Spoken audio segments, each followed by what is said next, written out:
So let's talk about fails. Tumbling fails, like just fails on, whatever happens. So funny things happen, strange things happen when we're going for skills in our sport. If you have a bad fall or something happens that's unexpected and it freaks you out, or maybe an injury happens, maybe it doesn't. But how do you come back from that? Like, how can you get back into the skill? Yeah, I mean, step one is understanding it's okay to be afraid. That was scary. And we can still do things that are scary, which is a big part of it, is that sometimes we just try to avoid scary things. But in reality, we're going to have to do things that scare us. And this is just like a silly story, but it's cute. When I went to Disney a couple weeks ago, I was with a little 4-year old and we'd go on like little simple rides and he would sit there, he goes, I'm just a little bit scared. And I would ask him, I go, okay, can you do this even though it's scary? He's like, yeah. But he just wanted me to know he was a little bit scared. And that's a good thing because if he's able to vocalize that at 4, we can vocalize it at our ages too, meaning like it's okay to be scared. It doesn't mean something's wrong, but it's a good thing that you're aware, I'm aware, because then we can do something about it. So typically we like to say, give yourself a reality check, meaning ask yourself, okay, how many times have I fallen on my tuck, on my head? Okay, that happened one time. So then ask yourself, how many times have I done it where I haven't fallen? And it's probably 100, 1,000. And that's when you come to a number like, okay, there's a 95% chance that if I do this, I'm going to be fine. So that's when I would say, okay, if I were to give you like if you had like trading cards and I would say, okay, if you're going to trade that card and there's a 95% chance you're going to triple its value, would you take that chance?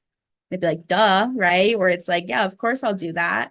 So same thing with tumbling. It's like, if I were to tell you, you have a 95% chance that you're going to do amazing and you're going to land that, would you take that chance? Because there's only like a 5% or 1%, whatever those odds are, that something's actually going to go wrong.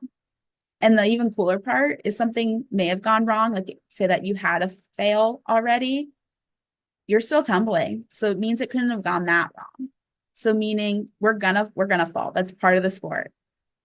A lot of gyms that I've worked at, like they have like classes dedicated to teaching like the rec kids how to fall because it's such a big part of the sport. So falling and understanding your body is going to keep you safe when you fall.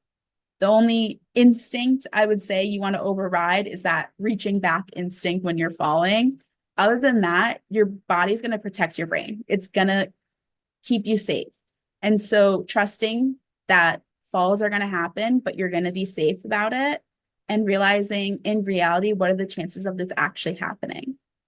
And then the big question is, okay, am I more nervous of getting hurt or not making any progress and never doing the skill again? And that's where you figure out, okay, which one means more to me. And most of the time, we're like, you know what? If I get hurt, I get hurt. I'd rather be making progress as opposed to living in my safe bubble where nothing can ever happen to me. Because then we can't make progress in that bubble. Yeah, that's so helpful. We're so quick to attach meaning to bad things. So it's like everything smooth sailing. We've done the skill 1,000 times, nothing bad has happened.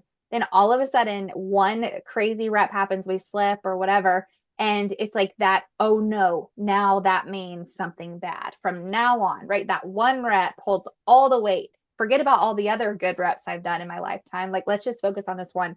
So it truly doesn't make sense, right? It's not reality.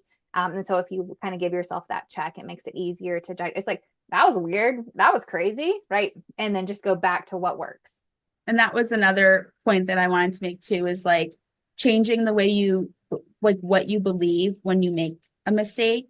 Like instead of thinking of like, oh no, I made a mistake. I'm not good at this. It's more like, oh, that'd be a funny fail video or something like, oh, that was silly. Like, and as opposed to thinking it's a bad thing, like, oh, that's a mistake. Good. Like I like to say human check, like, okay, I'm a human still, I'm not a robot. Good to know. And so things like that, where it's like you're kind of just making that mistake okay and part of your norm as opposed to something's wrong. Because when you're learning new skills, think about it. Think about like that first rec class you ever took. Did you just pop out a cartwheel and been able to do it? No, like the amount of times people fall in those classes, because you're learning new skills, that's same thing. No matter what level you're at, you're expected to have fails and fall and not land and mess up, especially when learning new things. Um, and then shifting your mindset to like mistakes are a learning opportunity. There's always a way to get better. So just like going back to the controllables versus uncontrollables, you cannot control past mistakes. The mistake already happened. But what you can control now is what you do and what you think about.